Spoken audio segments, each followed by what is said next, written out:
حضرت محمد صلی اللہ علیہ وآلہ وسلم ایک دفعہ سفر کر رہے تھے کہ آپ صلی اللہ علیہ وآلہ وسلم نے اپنے ساتھیوں سمیت ایک جگہ پڑاؤ ڈالا۔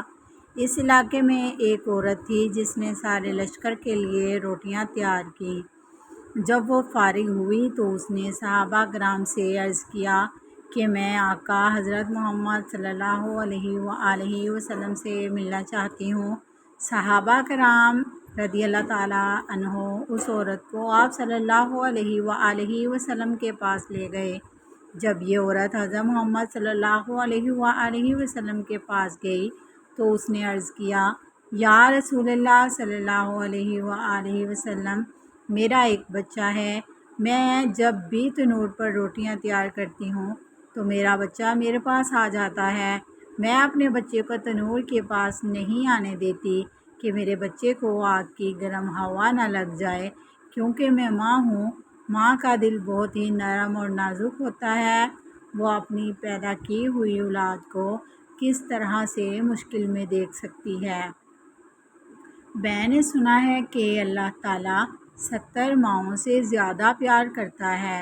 جب اللہ تعالیٰ 70 ماؤں سے زیادہ پیار کرتا ہے تو خدا ہم کو کس طرح سے جہنم میں جانے دے گا۔ حدیث پاک میں ہے کہ اللہ تعالیٰ کے آخری نبی حضرت محمد صلی اللہ علیہ وآلہ وسلم نے اس عورت کی بات سن کر اپنا سر جھکا لیا۔ آپ صلی اللہ علیہ وآلہ وسلم کی آنکھوں سے زاروں قطار آنسو بہنے لگے۔ حضرت محمد صلی اللہ علیہ وآلہ وسلم اتنا روئے کہ اللہ تعالیٰ کے حکم سے حضرت جبرائیل علیہ السلام آپ صلی اللہ علیہ وآلہ وسلم کے پاس تشریف لائے۔ حضرت جبرائیل نے فرمایا، رسول صلی اللہ علیہ وآلہ وسلم، اللہ تعالیٰ کا حکم ہے کہ اس عورت کو فرما دیں، وَمَا ظُلْمُهُمُ اللَّهُ وَلَٰكِنْ كَانُوا أَنفُسَهُمْ يَظْلِمُونَ۔ اللہ نے ان پر ظلم نہیں کیا، انہوں نے اپنی جانوں پر خود ظلم کیا ہے۔ اللہ تعالیٰ تو چاہتا ہے کہ میرا بندہ مجھ سے مانگے، کیا مانگتا ہے میں اس کو عطا کرنے کے لیے تیار ہوں۔ یہ لوگ خود توبہ نہیں کرتے، یہ لوگ شیطان کی بات مانتے ہیں، یہ تو اللہ کی بارگاہ میں توبہ ہی نہیں کرتے ہیں، یہ تو اللہ تعالیٰ کو بھول ہی جاتے ہیں، یہ لوگ اپنے عمل کی وجہ سے دوزخ میں ڈالے جائیں گے۔ حضرت ابو ہریرہ رضی اللہ تعالیٰ عنہ سے مروی ہے کہ حضور صلی اللہ علیہ وآلہ وسلم کا ارشاد ہے کہ میری پوری امت جنت میں جائے گی، جو سوائے اس کے جو انکار کرے گا وہ جنت میں داخل نہیں ہوگا۔ عرض کیا گیا، جنت سے جانے میں کون انکار کرے گا؟ آپ صلی اللہ علیہ وآلہ وسلم نے فرمایا کہ جس نے میری اطاعت کی وہ جنت میں داخل ہو جائے گا، جس نے میری اطاعت نہ کی وہ جہنم میں جائے گا۔ حضرت جابر رضی اللہ تعالیٰ عنہ سے مروی ہے کہ ایک بار چند فرشتے اللہ تعالیٰ کے پاس نبی کریم صلی اللہ علیہ وسلم کے پاس تشریف لائے۔ اس وقت آپ صلی اللہ علیہ وآلہ وسلم سو رہے تھے۔ ان فرشتوں نے ایک دوسرے سے فرمایا کہ تمہارے اس ساتھی کے لیے ایک مثال ہے۔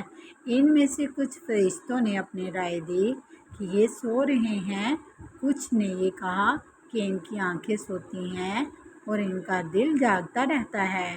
چند فرشتوں نے کہا کہ ان کی مثال اس بندے جیسی ہے جس نے ایک گھر بنایا اور اس گھر میں کھانے کی ایک دعوت کا انتظام کیا اور ایک بلانے والے کو بھیجا، تو جس نے اس بلانے والے کی بات مانی وہ گھر میں آ گیا، اس دعوت میں سے کھانا کھایا۔ جس نے اس بلانے والے کی دعوت نہ مانی تو ظاہر ہے کہ نہ تو وہ گھر آیا اور نہ ہی اس کو کچھ کھانے پینے کو ملے گا۔ اس مثال کا مطلب یہ ہے کہ اس پر بعض فرشتوں کا کہنا ہے کہ یہ تو سو رہے ہیں، اور بعض نے کہا کہ ان کی آنکھیں سوتی ہیں اور دل بیدار رہتا ہے۔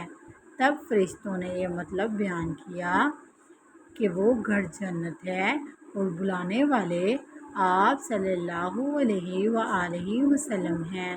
لہٰذا جس نے محمد صلی اللہ علیہ وآلہ وسلم کی اطاعت کی اس نے اللہ کی اطاعت کی، اور جس نے محمد صلی اللہ علیہ وآلہ وسلم کی نافرمانی کی اس بندے نے اللہ تعالیٰ کی نافرمانی کی۔